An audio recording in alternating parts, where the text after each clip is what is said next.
Hello, I'm Stewart Heath, CEO of Harvard Grace Corporation, and in this week's Planning and Forecasting segment I wanted to cover two metrics. This is continuing in our series of metrics that all businesses need to monitor. Today's two metrics is revenue per customer and percent of repeat customers. These are closely related, but they tell you very different things. Revenue per customer is often referred to by many different names. If you're in a subscription business, you have a statistic that you call ARPU, average revenue per user. If you are in a professional services business, you're going to monitor revenue by client and revenue by billed hour to get your effective hourly billing rates.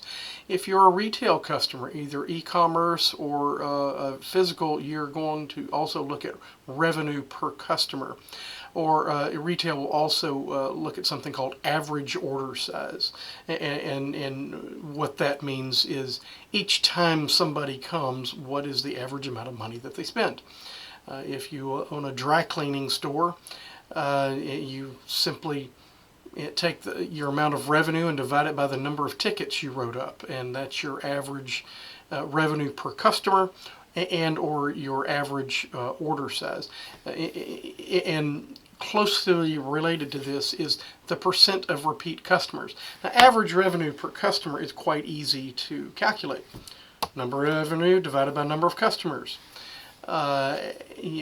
Percent of repeat customers requires you to track a little bit more data. Maybe you've got some sort of a CRM or a client number or something like that, and where you do calculate the number of customers, and then you do the same math again and figure out how many times a repeat customer is coming in. For instance, in the not-for-profit world and in many retail high-volume type worlds, they don't really count you as a customer until you've bought twice, or in the not-for-profit world until you've donated twice. A one-chance gift of $25, $50, or even $100 does not make that person a donor. But once they have given twice, then you're deemed a donor and you're looked at a little bit differently internally.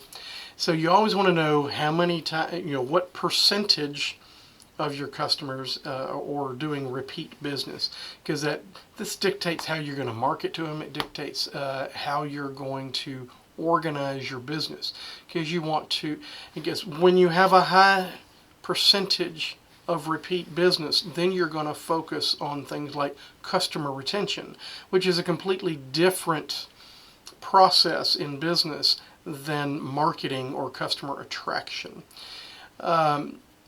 Going with revenue per client, why is that important? Well, if you know your average revenue per client, and most of us who've started small businesses before, a lot of times we start with one customer, and those customers tend to overwhelm or take up more than their fair share of company resources.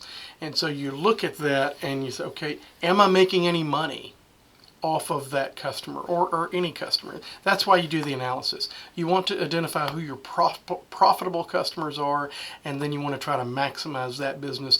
And then you can look at the other customers who aren't profitable and structure how to make them more profitable, or sometimes get rid of them altogether. Anyway, both of these metrics are things that you need to analyze regularly, at least on a monthly basis. If there's anything we can do to help you, then please let us know. This is what we do. We're here to be your CFO if you need some help. Just give us a holler. Thanks a lot.